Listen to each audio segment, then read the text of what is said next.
Hey everyone, it's Jessica, and today is day 2 of my 10 Days of Truth, telling you openly and honestly about my own experiences with mental illness in honor of Mental Health Awareness Month. Today I want to talk a little bit about my history of depression. Truth number 1, I suffer from depression. This goes back to when I was about 14 or 15 years old. I think I've always been predisposed to dealing with depression, partly because of my family history.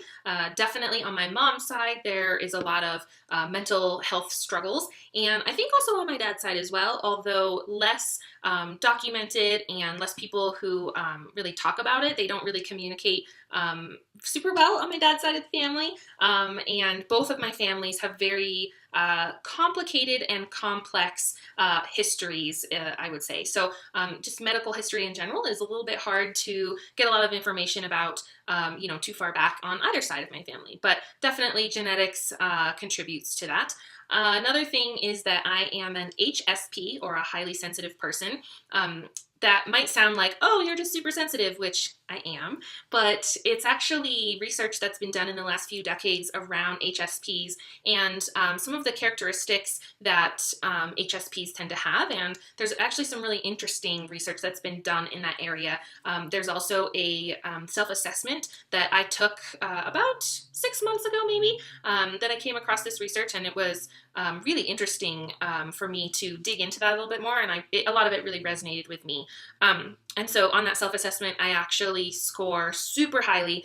There's sort of a continuum, and a scale for the different characteristics, and I have all but I think 2 or 3, and I am pretty much on the very end of the scale in almost all of them. So definitely an HSP. I'll put some links below if you are interested in reading more about that.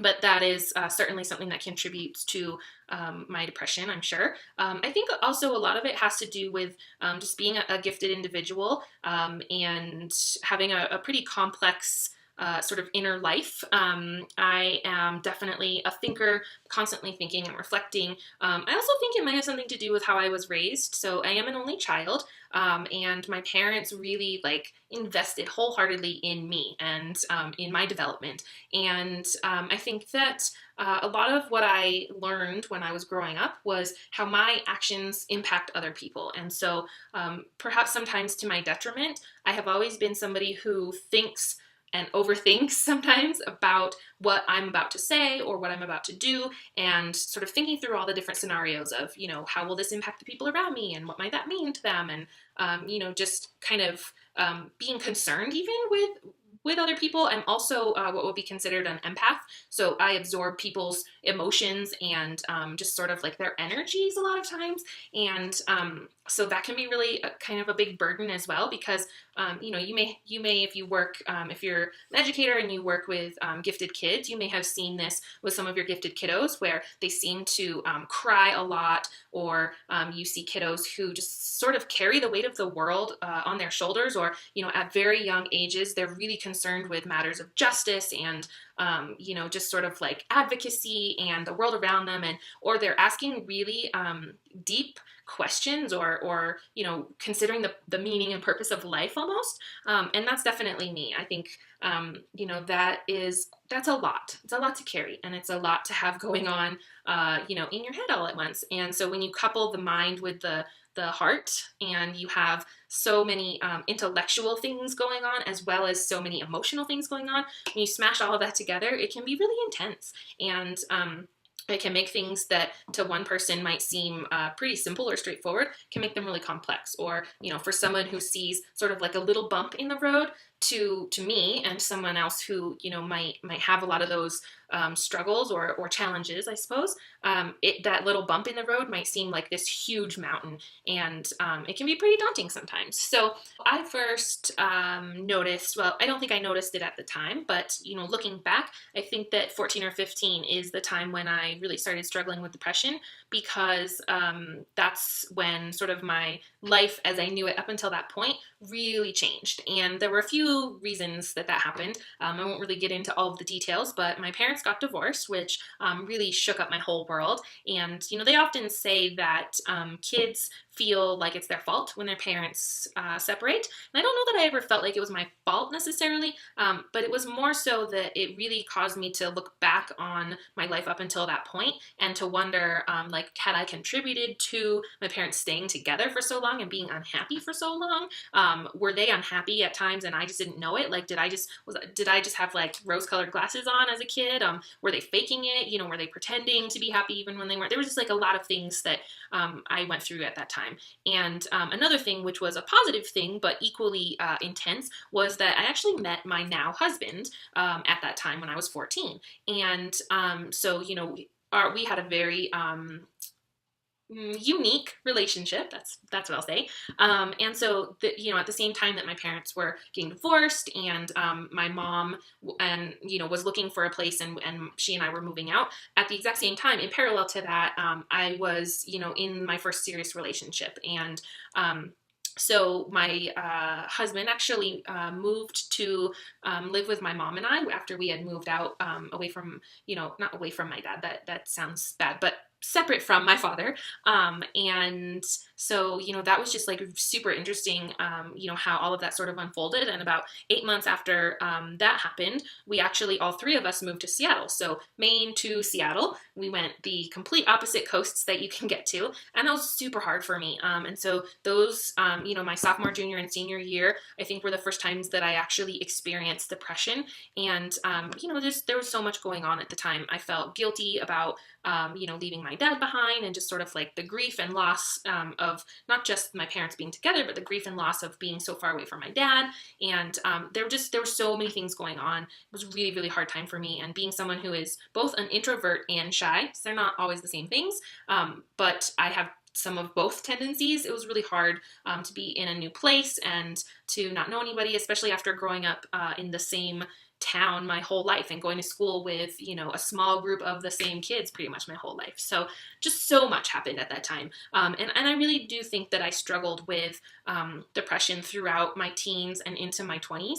I mean, obviously I'm in my 30s and I still struggle with it, but it was more, I think, due to just like navigating what it was to be an adult. I was really like throughout those years just trying to learn what it meant to be an adult. And then my husband and I moved to California, and it was just the two of us, and we were trying to get into school and working full time and going to school full time, and like being completely broke and trying to pay our bills, and eating cereal a lot, just all of those things. There's a lot of stress, I would say, and that definitely can contribute to my depression as well.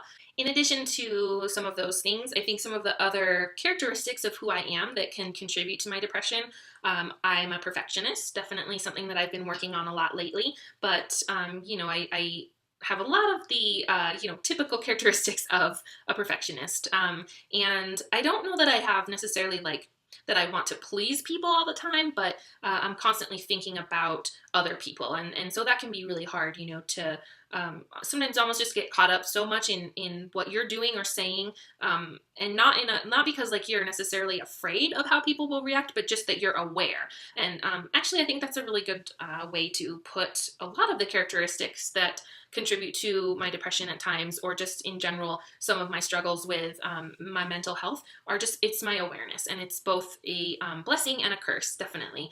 And so, there are a lot of times that I am so self-aware, and I'm so reflective, I'm thinking, and, it can be pretty exhausting to be thinking and feeling so much all the time. Really, that's kind of how I experience the world, is through my thoughts and my emotions. And so, while that can be a great asset, and I'm trying to learn how to use those things as benefits, it also can be a huge challenge for me, just to constantly be carrying all of that. And there are so many times where I actually don't know, like, is this how I am feeling? Is this what I am experiencing right now? Or is this an amalgam of just like all of the feelings of the people around me? Or, like another thing that I have been sort of learning more about in the past year, and kind of trying to understand how it impacts me, is the just the ideas around codependency, and wanting to take care of others more than yourself, and just some of like the unhealthy parts of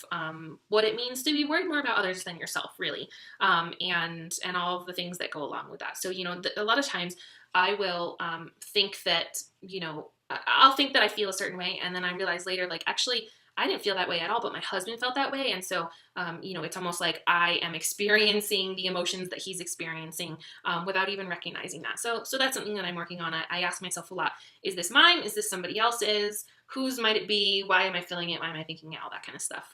But, just those are some of the things that I experience, and just sort of the history of my depression, and some of the things that, kind of make me who I am. And, a lot of these things can be assets, but it's a matter of needing to learn how to harness them for good, rather than letting them get the best of you. Because really, it's all about that control piece. If I am controlling these things, and not even like, because that gets into some other of my challenges around like control, but just the idea that like I am going to use these things that I have as strengths rather than letting them use me. And rather than letting myself sort of get jostled around because of these characteristics or things that I experience, it's just a matter of like finding that balance of those things. So that's my truth for today. I hope that it was helpful in some way to all of you. And again, I encourage you to share or get involved in Mental Health Awareness Month for the rest of May. Hope everybody had a really great day, and I will talk to all of you tomorrow.